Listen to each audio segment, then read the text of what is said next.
Let me apologize. I don't speak Spanish, so I will speak bad English. I hope you will understand what I say. It's a very, very interesting case and very difficult to explore this kind of epilepsies because we focus most of the time on the cavernoma, but most of the time the epilepsy is not related only to the cavernoma. There is some SCG studies about cavernomas associated with refractory epilepsies, who shows that the epileptogenic zone is most of the time very widespread. That's okay?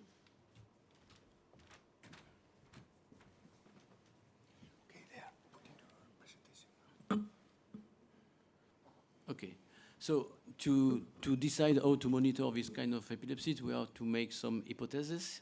These hypotheses are based on anatomic, electro, and clinical data. So what we have in this case is some clinical semiology with it's a right-handed girl with ascending sensation.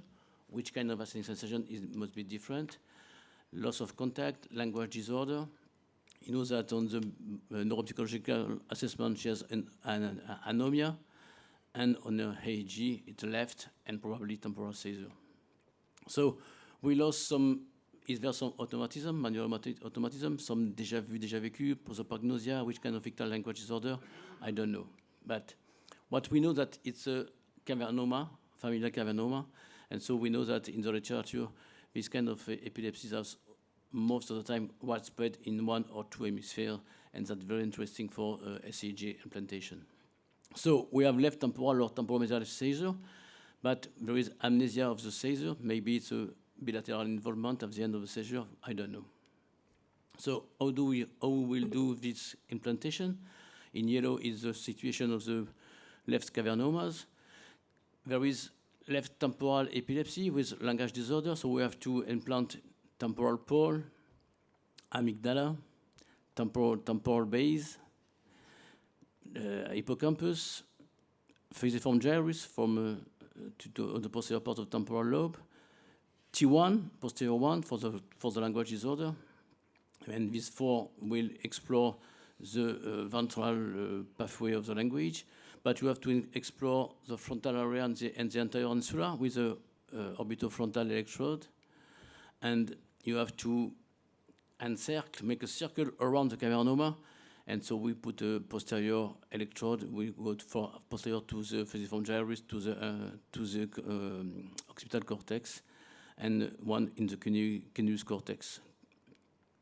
We will add some cingulum, posterior cingulum, to the ventral pathway, and we had the posterior parietal inferior electrode on the same way to localize the area around the cavernoma and to monitor the dorsal pathway for the language.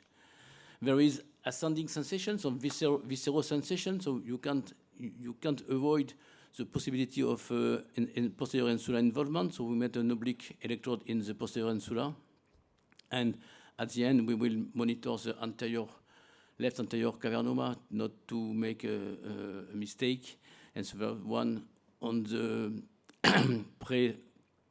pre-cingulum electrode and one on the frontobasal cortex.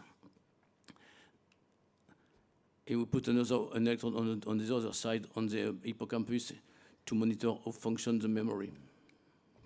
So we put so much electrode because there are three different patterns for ictal aphasia in SOG studies.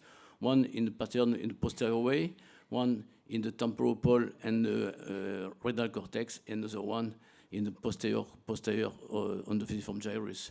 These three patterns are specific pattern, the clinical pattern at the beginning of ictal aphasia. So we just work on the station. We have the neuronavigation station, it's the Medtronic one, and on this station you can monitor your planning. You don't add any other software. You need nothing, so it's not expensive. And you can. I am working on the sagittal plane in a way to put my electrode very orthogonal, and you can be very closed.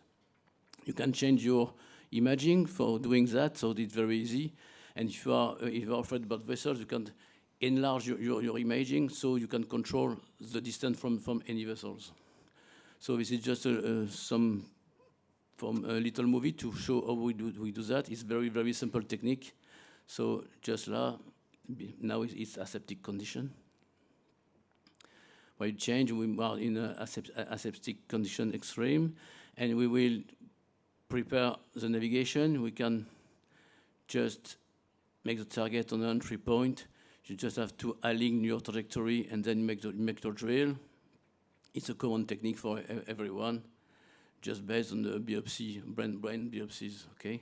We have implanted more than 1,000 electrodes without big problem. If you are working very orthogonally, you can implant very, very close electrode, as you will see at the end of the procedure. So,